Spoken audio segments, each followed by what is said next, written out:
আসসালামু আলাইকুম, কেমন আছেন সবাই? ইতালির নেপোলি সিটি থেকে আমি সুহান আপনাদের সাথে আজকে যুক্ত আছি। আজকে খুবই মজার একটা বিষয় আপনাদের সাথে শেয়ার করব। ভিডিওটা একটু ধৈর্য ধরে দেখবেন। সেটা হচ্ছে, আমরা যারা বাঙালি আছি তারা কিন্তু পৃথিবীর সকল জায়গায় আমাদের আধিপত্য বিস্তার করে ফেলেছি অলরেডি। সেটা কেমন? আমি যেখান দিয়ে হাঁটতেছি দেখতে পাচ্ছেন আমার আশেপাশে যে দোকানগুলো দেখা যাচ্ছে, এগুলো কিন্তু 80 to 90% দোকান হচ্ছে আমাদের বাঙালিদের। সেলুন থেকে শুরু করে কসমেটিক্স, মানে যাবতীয় যত দোকান আছে সব হচ্ছে বাঙালিদের। এটাকে ইতালিতে বাঙালি পট্টি বলা হয়। তাই হচ্ছে আপনাদেরকে ভিডিও করে দেখানো আর কি। আশা করি দেখতে পাচ্ছেন। আমি হচ্ছে ইতালি নেপোলিতে আসছি কিছু জরুরি কাজের জন্য। যেরকম আমার আজকে ফিঙ্গারের ডেট ছিল, ফিঙ্গারটা দিলাম।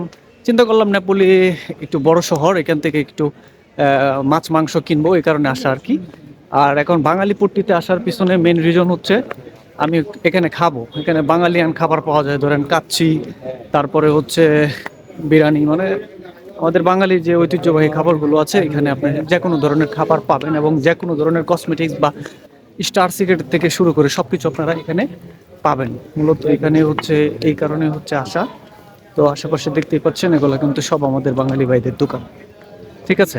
আর এখানে দোকানের মধ্যে কিন্তু ম্যাক্সিমাম দোকান হচ্ছে মাদারীপুরের ভাইদের আর কি। তো এই হচ্ছে অবস্থা। তো দেখতেই থাকুন, সাথে থাকুন। এই যে সামুদ্রিক মাছ,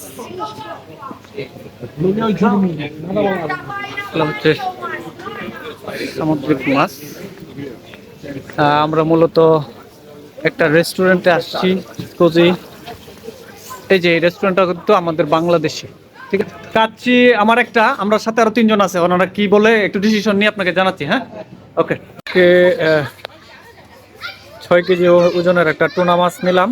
সামুদ্রিক মাছ আমার খাইতে ভালো লাগে, তাই হচ্ছে সামুদ্রিক মাছটা নিলাম আর কি।